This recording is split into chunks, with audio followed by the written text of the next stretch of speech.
కథ పేరు తెలివైన బుట్టబొమ్మ మరియు మూర్ఖుడు గుడ్లగూబ. ఒక అడవిలో తెలివైన బుట్టబొమ్మ ఉండేది. ఆమె అన్ని విషయాలలో తెలివిగా మాట్లాడేది.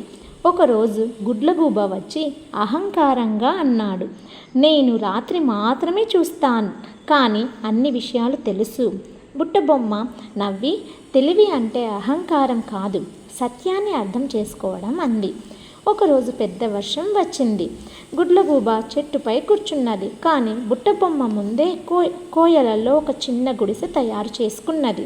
వర్షం ఆగిన తరువాత గుడ్లగూబ తడిసిపోయి బుట్టబొమ్మ వద్దకు వచ్చి, నన్ను కూడా ఆశ్రయించు అన్నాడు.